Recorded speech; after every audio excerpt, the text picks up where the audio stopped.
Beginilah kondisi kebakaran yang menghanguskan 5 rumah dan ruko, serta berdampak pada 2 rumah lainnya. Ini terjadi di Desa Lipat Kajang Atas, Kecamatan Simpang Kanan, Kabupaten Aceh Singkil. 3 unit tim pemadam kebakaran diterjunkan ke lokasi.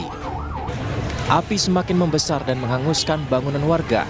Asap juga semakin meluas, membuat proses pemadaman memakan waktu 3 jam lebih. Warga di sekitar bangunan yang terbakar juga terlihat masih berupaya mengevakuasi harta benda mereka, mengantisipasi jika api semakin melebar. Warga juga turut membantu tim damkar untuk melakukan pemadaman. Yang terbakar itu adalah 5 unit, dampaknya 2. Jadi di sini kami selaku pemerintah desa sangat mengapresiasi seluruh lapisan masyarakat yang telah bersusah payah membantu untuk memadamkan. Yang dibantu dengan pemadam kebakaran sebanyak 3 unit. Tidak ada korban jiwa dalam peristiwa ini, sementara kerugian akibat kebakaran masih dalam pendataan dan penyebab kebakaran juga masih belum diketahui dan dalam penyelidikan. Dari Aceh Singkil, Suparman Munte, iNews melaporkan. Aksi menolak revisi Undang-Undang Pilkada 2024 kembali digelar di depan gedung DPR RI pada Jumat sore. Mahasiswa dari sejumlah universitas bergabung untuk melancarkan aksi.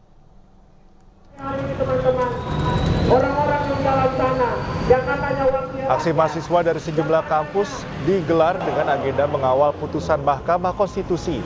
Pembakaran ban dan penyampaian orasi menjadi tanda kemarahan demonstran.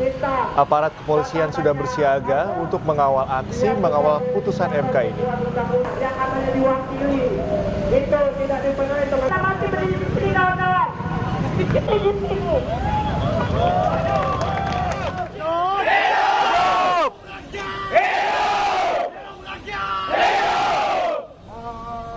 Sementara itu ratusan pengunjuk rasa memadati halaman depan gedung KPU RI di Jakarta pada Jumat siang.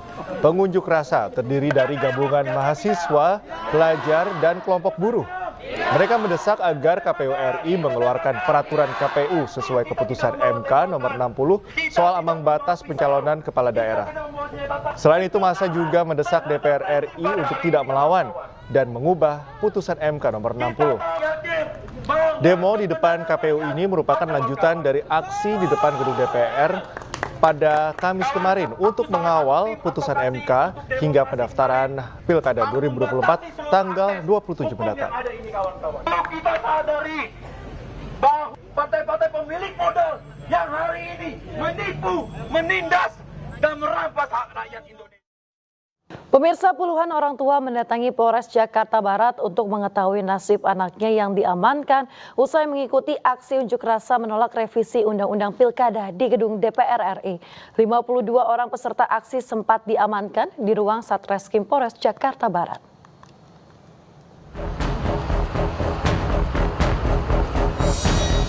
Puluhan orang tua mendatangi Polres Jakarta Barat untuk mengetahui nasib anaknya yang diamankan usai mengikuti aksi demonstrasi menolak revisi Undang-Undang Pilkada di gedung DPR RI. Para orang tua ini datang karena belum mendapat kabar putranya usai melakukan aksi tersebut. Anak-anak yang diamankan akan didata terlebih dahulu sebelum dikembalikan ke orang tuanya masing-masing. Anggota DPR RI Adiana Pitupulu turut datang menemui puluhan orang yang diamankan polisi dan orang tuanya. Kondisi peserta aksi dipastikan dalam kondisi baik dan tidak ada penyiksaan dari polisi. Untuk memastikan tidak ada kekerasan, tidak ada penganiayaan dalam setiap tahap pemeriksaan dan wajib didampingi oleh kuasa hukum. Itu loh. Bang, tadi gimana Bang hasil diskusi sama pihak kepolisian sendiri Bang untuk anak-anak? Iya, gue tanya satu persatu, kalian dipukulin nggak di sini? Apa ada yang dianiaya di sini nggak? Nggak ada. Oke, dikasih makan nggak? Dikasih makan. Semua diurus dengan baik. Apa menurut saya untuk Polres Jakarta Barat kita harus kasih apresiasi juga karena mereka memberikan nasi padang. Tadi saya lihat 52 orang peserta aksi tolak revisi Undang-Undang Pilkada sempat diamankan di ruang Satreskrim Polres Jakarta Barat. Dari Jakarta, Miftahul Gani, iNews melaporkan. Jenguk pendemo yang diamankan Wakil Ketua DPR RI Sufmi Dasko Ahmad mendatangi Polda Metro Jaya. Dasko meminta polisi membebaskan peserta aksi unjuk rasa di depan gedung DPR kemarin.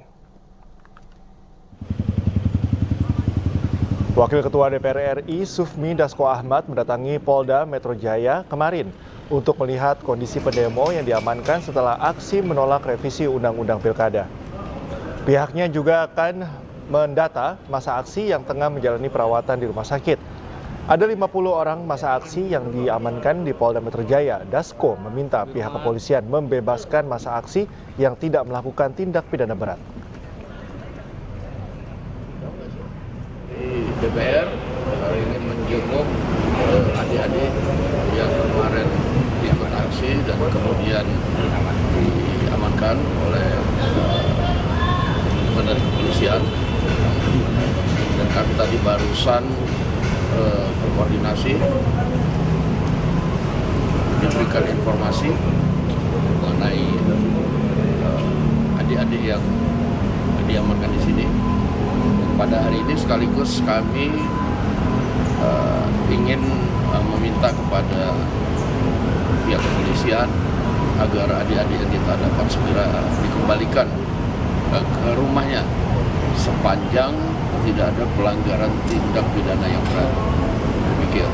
Dan kami akan menjamin sebagai penjamin untuk mereka dikeluarkan. Dan kami juga berterima kasih kepada pihak kepolisian yang kemarin telah sama-sama menjaga aksi dengan sangat baik di kantor DPR. Berapa jumlah yang diamankan? Kalau di sini ada sekitar 50 dan kita akan jenguk sebentar lagi. Ya. Tapi yang diamanin yang bakalan dikoordinasi cuma yang di Polda Metro doang atau di wilayah Polda Metronya? Kita akan cek di seluruh wilayah Polda Metro dengan catatan yang bukan dengan tindak pidana berat. Pelaku tindak pidana berat seperti kemarin saya katanya diinfokan ada pembakaran mobil dan lain-lain. Pemirsa, sejumlah peserta demo menolak revisi Undang-Undang Pilkada di gedung DPR ditangkap polisi. Salah satunya adalah Iqbal Ramadan, putra penyanyi Macica Muchtar. Macica datang ke Polda Metro Jaya untuk menjenguk anaknya.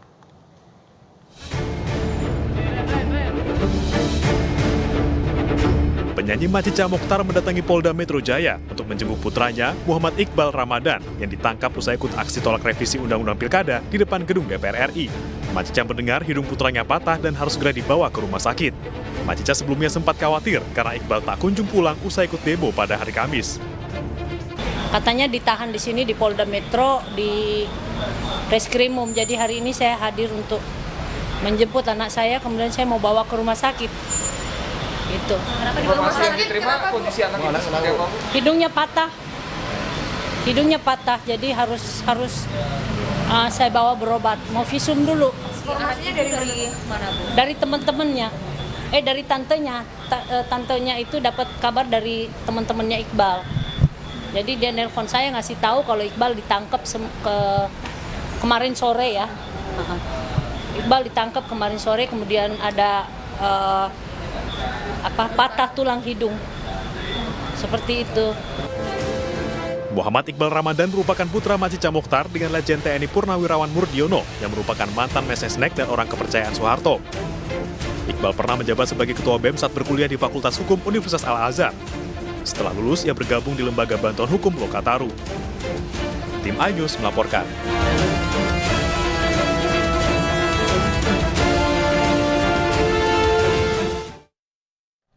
Penyanyi Macica Muchtar mendatangi Polda Metro Jaya untuk menjemput putranya yang sempat ditangkap pasca demo di depan gedung DPR. Lalu seperti apa kronologi Iqbal Ramadan ditangkap polisi saat demo? Kita simak wawancara Macica Muchtar bersama rekan Davi Pratama dalam program iNewsroom. Ceritakan kronologis ketika Anda mengetahui kondisi anak Anda hilang dan tidak ada kabar. Iya, kemarin saya terima telepon dari adik saya menyampaikan kepada saya bahwa kakak jangan kaget ya, Iqbal ditangkap di demo, dia kemarin demo kan. Oh iya, terus saya bilang gimana? Dia bilang iya dia ditangkap, sekarang belum tahu di mana gitu. Tapi alhamdulillah saat sekarang saya sudah berada di Polda Metro mau jemput anak saya sekarang ini. Oke, kemudian kondisi terakhir yang Anda ketahui terhadap Iqbal Ramadan seperti apa? Alhamdulillah sih saya bersyukur banget karena saya masih bisa melihat anak saya dan saya masih bisa ngobrol. Tapi memang hidungnya itu ada memar di hidung, kemudian di kaki, sama dia merasa di dadanya itu kayak kesakitan gitu. Karena dia ditendang pakai sepatu laras, bukan polisi tapi tentara yang menendang dia. Jadi anak saya ditendang hidungnya, mukanya, terus dadanya dan kakinya diinjak-injak sama tentara itu. Saya tanya, gimana kamu bisa diperlakukan begitu? Ceritanya gimana? Jadi dia itu waktu temannya ditarik oleh tentara itu, anak saya mau nolong temannya itu, mau narik temannya. Jadi waktu narik temannya dia juga ikut ditarik sama tentara itu. Jadi beberapa temannya jadi mau nolong Iqbal juga, jadi ditarik semua gitu masuk ke dalam. Seperti itu. Oke, apalagi yang disampaikan anak Anda, Mbak Cica? Ya, yang pasti sih anak saya merasa dia tetap mau berjuang gitu. Kita ini banyak kecewa, banyak keadaan yang tidak adil di Republik ini. Saya bilang, ya udahlah nak, kau masih muda, berjuanglah apa yang menurutmu yang terbaik buat kamu. Karena kau generasi muda, generasi penerus, saya mohon sekali kepada para aparat, jangan semena-mena lah kepada anak-anak muda ini, anak-anak generasi muda, mereka ini Pemirsa, unjuk rasa sengketa lahan melibatkan ratusan warga di Mandailing Natal, Sumatera Utara berujung ricuh. Warga menuntut pengembalian lahan seluas 60 hektar yang diserobot perusahaan sawit.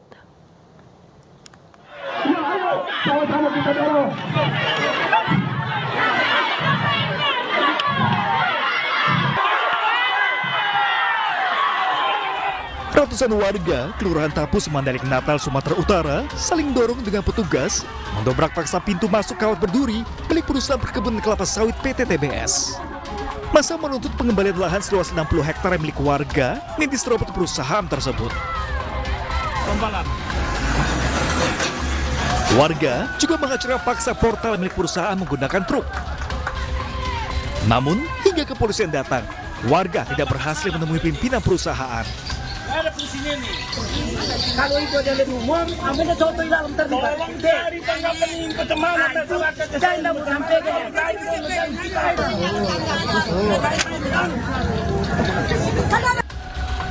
Kekecewaan warga pun berlanjut dengan memblokade jalan lintas Sumatera lebih dari 6 jam. Saya harap bukan disampaikan saja, dijelaskan bahwa masyarakat ini, ketua juga sudah menyampaikan berulang kali. Meski kepolisian berjanji memediasi antara warga dan perusahaan, namun jika tuntutan tak dipenuhi, warga mengancam akan lakukan aksi lebih besar. Dari Mandailing Natal, Sumatera Utara, Ahmad Hussein Lubis, iNews melaporkan. Pemirsa, warga Wajo digembarkan dengan video joget di jalan raya depan Masjid Agung Ummul Qura Sengkang, Kabupaten Wajo, Sulawesi Selatan.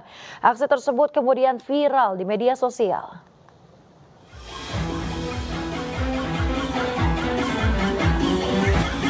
Video viral yang memperlihatkan aksi joget sejumlah wanita dengan iringan musik di jalan raya depan Masjid Agung Ummul Qura Sengkang, Kabupaten Wajo, Sulawesi Selatan.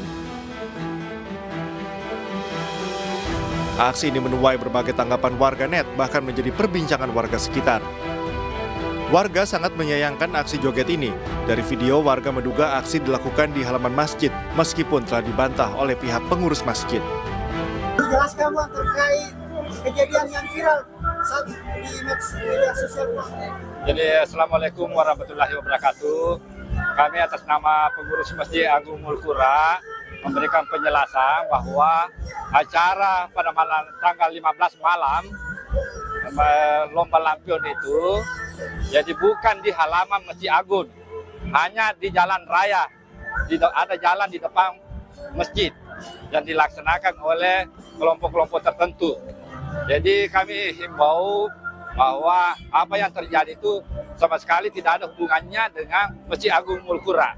Berarti joget-joget itu di jalan raya? Ya, di jalan raya. Pas di depan masjid ada jalan sebelum lapangan. Sekitar jam berapa? Antara setengah 12 sampai jam 12 malam. Aksi joget ini tidak berkaitan dengan kegiatan masjid karena tidak dilakukan dalam halaman masjid, melainkan di jalan raya depan masjid. Dari Kabupaten Wajo, Sulawesi Selatan, Amnar Sengkang, iNews melaporkan. Pemirsa, Yayasan Kanker Indonesia menggelar pergelaran musikal bertema Nuraniku Perjuanganku dalam mendukung perjuangan para pasien kanker. Melalui karya seni musik ini, YKI mengajak penonton untuk lebih memahami apa itu kanker dan juga bagaimana para pasien berjuang melawan kanker.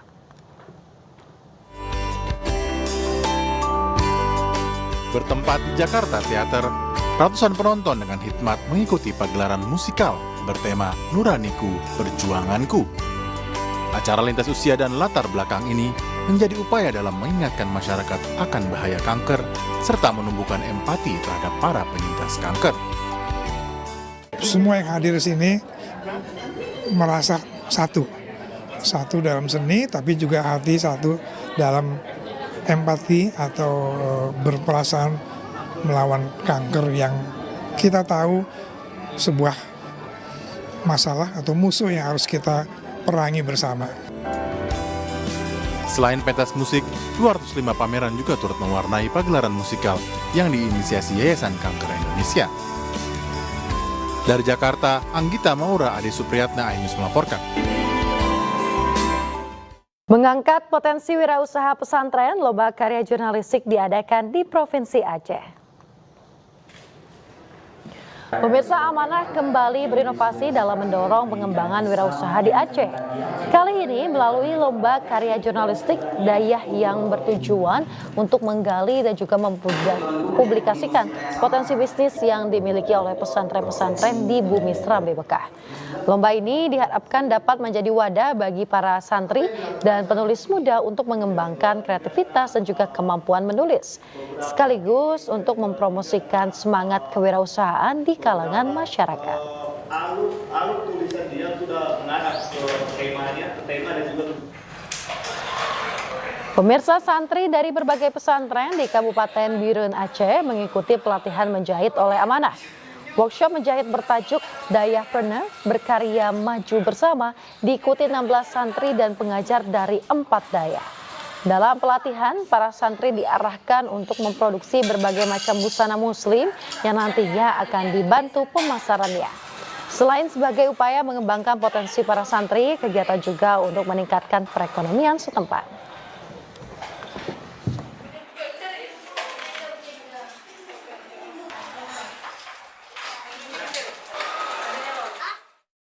Kembali di iNews Pagi, pemirsa, demo mahasiswa yang tergabung dalam BEM Malang Raya dan masyarakat di DPRD Kota Malang berlangsung ricuh. Demo ini mengusung penolakan politik dinasti yang dianggap mencederai keadilan.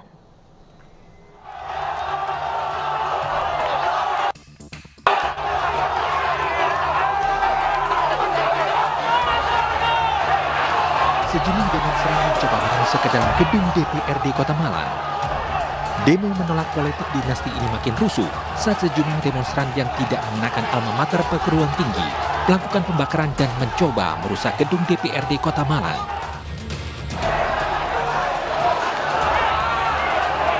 Para demonstran mendatangi gedung DPRD Kota Malang untuk menolak politik dinasti yang dianggap mencederai keadilan demokrasi. Para demonstran dari BEM Malang Raya bergantian berorasi selama 1 jam juga mengawal putusan MK serta menolak revisi Undang-Undang Pilkada.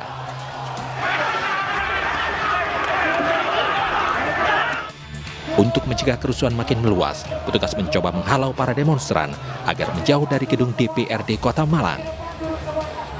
Sebelum kerusuhan terjadi, demonstrasi yang juga didatangi oleh keluarga korban kerusuhan Kanjuruhan ini berlangsung tertib. Dari Malang, Jawa Timur, Denny Irwansyah, iNews melaporkan. Sebelumnya DPR RI batal mengesahkan revisi Undang-Undang Pilkada. Artinya, Pilkada 2024 akan mengikuti keputusan Judicial Review Mahkamah Konstitusi.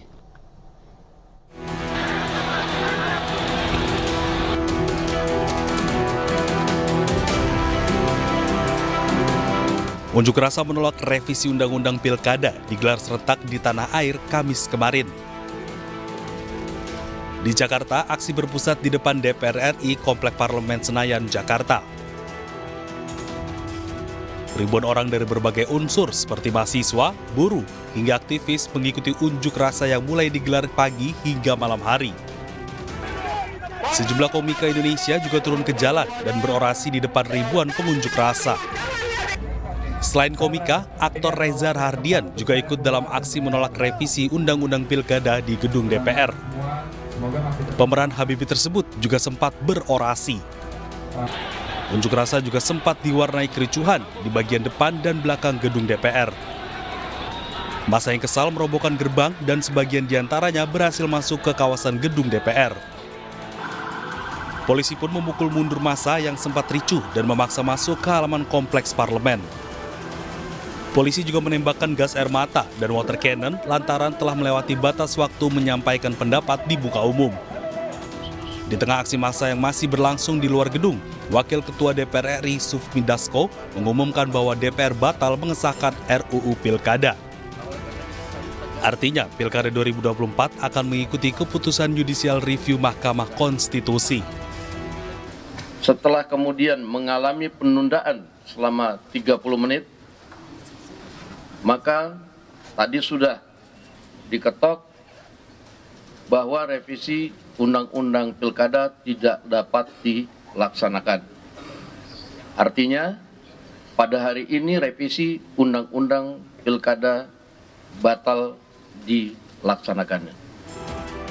Pagi ini, proses perbaikan pagar, tanaman, dan tembok di gedung DPR yang sempat dirusak pengunjuk rasa mulai diperbaiki. Sementara arus lalu lintas di depan gedung DPR yang kemarin sempat diblokade massa kini terpantau normal.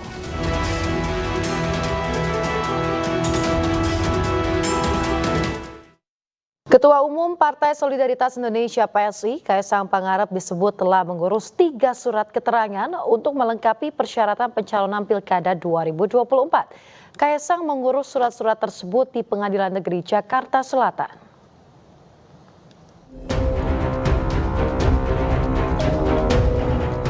Ketiga surat sebagai syarat maju dalam Pilkada 2024 ini diurus Kaisang bertepatan dengan keluarnya keputusan Mahkamah Konstitusi soal syarat usia calon kepala daerah pada 20 Agustus lalu dihitung sejak penetapannya sebagai calon kepala daerah oleh KPU. Kaisang rencananya akan maju sebagai Bacawagub Jawa Tengah mendampingi pensiunan Polri Ahmad Lutfi. Setelah kami cek di Kepaniteraan Hukum Pengadilan Negeri Jakarta Selatan memang betul ada permohonan tersebut, yaitu surat keterangan tidak pernah sebagai terdakwa, surat keterangan tidak sedang dicabut hak pilihnya dalam daftar pemilih, dan surat keterangan tidak memiliki tanggungan utang secara perorangan atau secara badan hukum yang menjadi tanggung jawabnya yang merugikan keuangan negara. Nah, surat tersebut kemudian dikeluarkan oleh Pengadilan Negeri Jakarta Selatan pada hari juga tanggal 20 Agustus. Namun dengan tidak terpenuhinya kuota peserta rapat atau quorum rapat paripurna DPR RI serta adanya aksi penolakan masyarakat pada 21 Agustus lalu, maka revisi Undang-Undang Pilkada batal disahkan. KPU sendiri juga telah menegaskan pendaftaran calon kepala daerah akan mengikuti keputusan MK terbaru. Pembatalan revisi Undang-Undang Pilkada serta keputusan KPU ini mempengaruhi nasib Kaisang untuk maju pada kontestasi Pilkada 2024. Tim Liputan iNews melaporkan.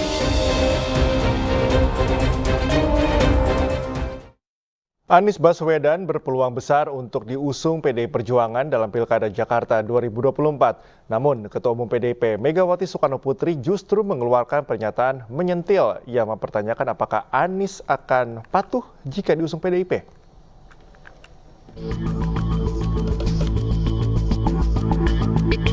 Gubernur Jakarta 2017-2022 Anies Baswedan masuk radar PDI Perjuangan dalam Pilkada Jakarta 2024. Namun justru, Ketua Umum PDIP Megawati Soekarnoputri seakan menyindir Anies saat berbicara di depan kader PDIP dalam pengumuman bakal calon kepala daerah pada Kamis 22 Agustus lalu. Megawati mempertanyakan kepatuhan Anies Baswedan bila nantinya diusung oleh PDIP. Ia juga menyinggung sejumlah pihak yang mendadak minta partainya mendukung Anies. Orang tadi kan diomongi Jakarta. Terus kan tadi di depan itu aku kaget toyo. Ada baju merah hitam. Terus tapi pasang spanduknya itu kan suruh gotong Pak Anies ya. Iya toh? Siapa yang nggak lihat? Aku aja lihat kok. Itu katanya saya tanya mana dia si Komar. Itu Satgas apa ya? Kok namanya Satgas hitam ya? Terus katanya Pak Komar, oh Satgasnya itu memang ini mau dukung Pak Anies itu Bu. Oh gitu. Aku bilang enak aja ya. Ngapain gue suruh dukung Pak Anies? Dia bener nih. Kalau mau PDI, kalau mau PDI jangan kayak gitu dong ya. Ya tinggal mau nggak nurut ya. Meski demikian, Sekjen PDIP Hasto Kristianto mengatakan pihaknya masih berpeluang untuk mengusung Anies Baswedan, asalkan Anies berkomitmen terhadap ideologi negara dan wong cilik. Ya selama tadi komitmen terhadap ideologi, keberpihakan pada wong cilik, platform partai, itu dipegang dan bersedia untuk juga memenuhi komitmen termasuk bagaimana partai menyiapkan visi misi, khususnya tentang politik tata ruang, kemudian bagaimana kelestarian lingkungan, sungai-sungai tata ruang di Jakarta diatur dengan baik, tentu terbuka. Tapi tidak ada komunikasi belum Mas dengan Mas Anies? Ada, bahkan Pak Baskara juga sudah bertemu dengan Pak Anies Baswedan. Sebelumnya, isu PDIP akan mengusung Anies Baswedan sempat menguat. Bahkan sejumlah kader PDIP pun telah memberikan sinyal akan mendukung Anies. Salah satunya adalah Masinton Pasaribu. Kepada media, Masinton menyatakan PDIP akan mendaftarkan Anies ke KPU pada 27 Agustus mendatang. Ada Anies, iya kan? Jadi nanti biar tanggal 27 ya, jika PDI Perjuangan mencalonkan Pak Anies Baswedan, kita kawal beramai-ramai ke KPU Jakarta. Kita gunakan putusan Mahkamah Konstitusi. PDIP telah mengumumkan 6 bakal calon gubernur dan wakil gubernur yang akan maju dalam Pilkada 2024 pada 22 Agustus lalu. Namun PDIP belum mengumumkan nama untuk Jakarta, Jawa Timur, dan Jawa Tengah. Tim iNews melaporkan. Presiden Joko Widodo menghadiri acara Hari Ulang Tahun ke-26 Partai Amanat Nasional sekaligus pembukaan Kongres ke-6 PAN di Jakarta. Jokowi tiba di pembukaan Kongres ke-6 PAN sekitar pukul 7 malam dengan mengenakan kemeja biru yang menjadi warna partai berlambang matahari terbit itu. Dalam sambutannya, Jokowi mengatakan jumlah menteri dari PAN di Kabinet Presiden terpilih Prabowo Subianto seharusnya semakin banyak. Jokowi menyinggung PAN yang sudah mendukung Prabowo dalam 3 kali Pilpres. Jokowi meminta Sekjen Partai Gerindra yakni Ahmad Muzani untuk menyampaikan hal ini kepada Prabowo Subianto. Selanjutnya mendukung Pak Prabowo. 3 kali berturut-turut konsisten dan paling konsisten. Maka untuk keberlanjutan nanti di kabinet,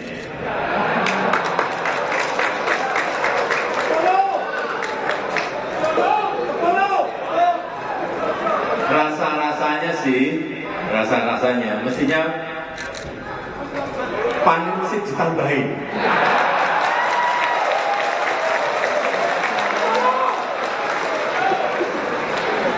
Mestinya ada tambahan 3 kali, Pak Muzani 3 kali konsisten.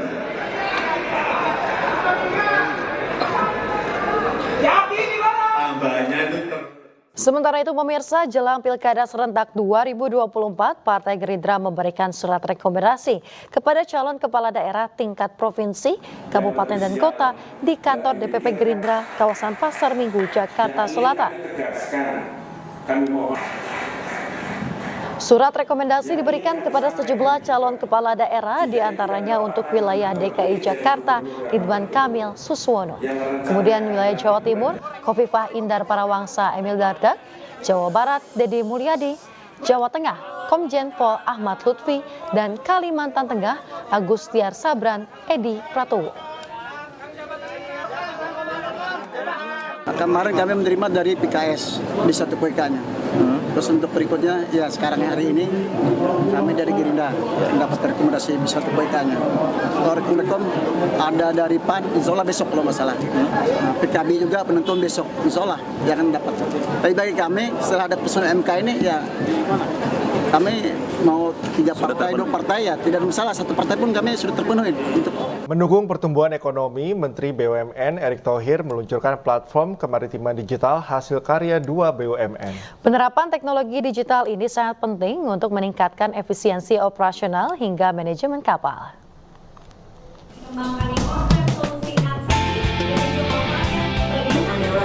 Era baru kemaritiman Indonesia dimulai ketika pre-launching konsep solusi Maritime Cloud Platform atau MCP oleh Menteri BUMN Erick Thohir di Batavia Marina, Sunda Kelapa, Jakarta Utara.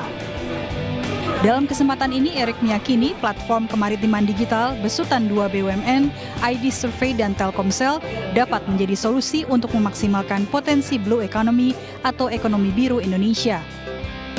Inovasi ini sekaligus dapat menjadi salah satu upaya mendorong laju pertumbuhan ekonomi Indonesia mencapai 8% dalam kurun waktu 5 tahun ke depan.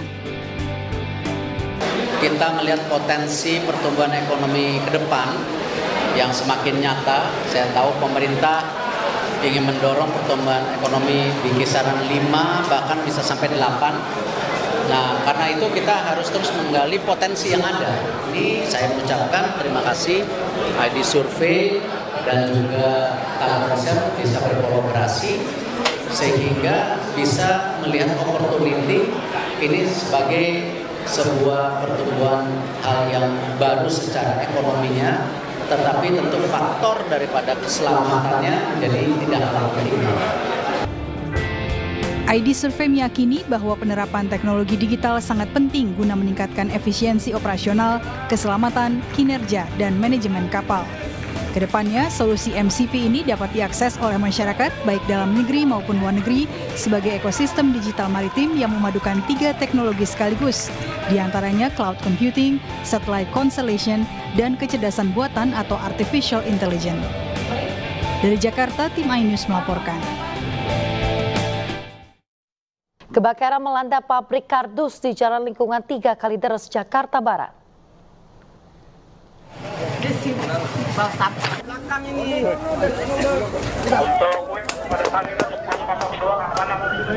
Petugas pemadam kebakaran berupaya memadamkan api yang diduga berasal dari hubungan pendek arus listrik. Dalam kebakaran ini, api merembet ke 5 rumah kontrakan yang ada di dekatnya. Beruntung 15 karyawan yang tengah tertidur bisa menyelamatkan diri. Api baru bisa dipadamkan setelah petugas menerjunkan 19 unit mobil pemadam kebakaran. Meski tidak ada korban jiwa, namun kerugian materi ditaksir mencapai ratusan juta rupiah.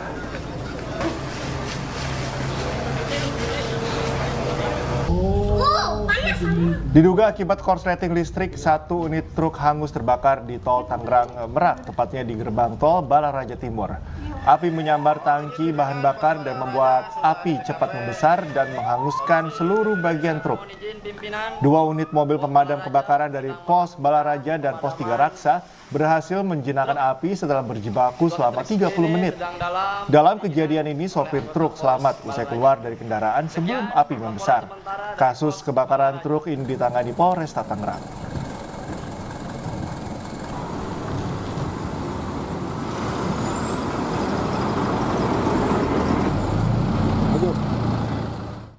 Jelang ajang Lomba Maraton 2024 di Bali, para peserta mengambil respek sebagai salah satu kelengkapan penting dalam maraton. Tahun ini, para peserta bisa mengikuti 3 kategori maraton.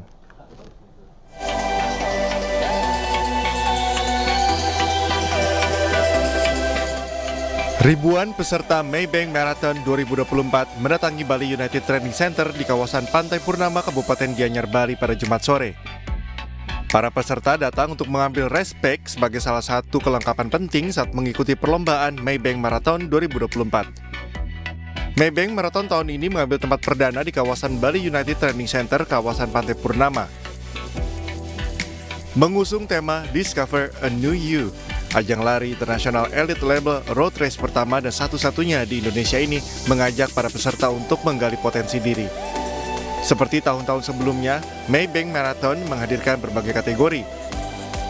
Antara lain kategori maraton dengan rute 42,195 km, half marathon dengan rute 21,0975 km. Dengan semangat maraton di Bali, ya cedera nggak saya rasain. Mudah-mudahan besok dapat PB lebih cepat dari tahun sebelumnya. Jadi tahun ini kita akan melaksanakan di Bali United Training Center. Teman-teman sudah hadir di sini. Tentunya pemilihan lokasi baru ini menjadi sesuatu keputusan atau gebrakan besar buat kami, ya, karena tentunya kami menerima banyak sekali feedback, masukan, karena dengan semangat improvement dari tahun ke tahun, tentunya lokasi atau venue menjadi hal yang sangat penting. Selain 3 kategori utama, Maybank Marathon 2024 juga menggelar kategori Indonesia Fast Runner, yakni kategori untuk pelari maraton yang mampu memenuhi qualifying time untuk kemudian diberangkatkan ke Boston Marathon 2025. Dari Gianyar, Bali, Ketut Catur Kusumaningrat, iNews melaporkan.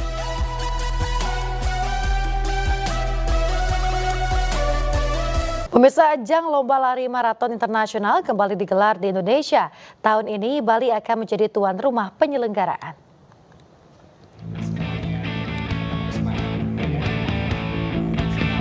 Maybank Indonesia kembali menyelenggarakan Maybank Marathon pada 25 Agustus 2024 di Bali United Training Center Gianyar, Bali.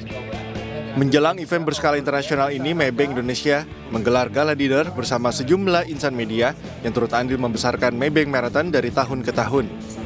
Sejak 2012, Maybank Marathon menjadi lomba maraton pertama di Indonesia yang secara konsisten masuk dalam Official Race Directory Boston Marathon. Pada 2020 menjadi event maraton pertama dan satu-satunya di Indonesia dengan Elite Label Road Race dari World Athletics. Ajang lomba lari dapat meraih Elite Label bila mana ajang lomba tersebut telah memenuhi beberapa persyaratan yang ditetapkan dan diverifikasi oleh World Athletics. Ini kami juga invite elite runners dari World Athletics karena Maybank Marathon adalah event maraton pertama dan satu-satunya Indonesia dengan elite label dari World Athletics, di mana kami disyaratkan untuk mengundang elite runners dari World Athletics sebanyak 6 pria dan 6 wanita. Keamanan si pelari, ya, jadi artinya jalan itu harus baik, ya, steril, dipisahkan dari kendaraan bermotor, jangan sampai ada persilangan. Kemudian juga mereka mulai dari bentuk rutenya, tanjakan, turunan, itu juga dipersyaratkan. Kemudian ketersediaan water stations untuk penyegar. Turut hadir dalam gala dinner ini, elite runner dari World Athletics dan pelari nasional yang akan kembali berpartisipasi dalam ajang tahun ini. Maybank Marathon memberlakukan kategori maraton 42,195 km, half marathon 21,1 km, dan 10K. Dari Denpasar, Bali, Indira Ari, iNews melaporkan.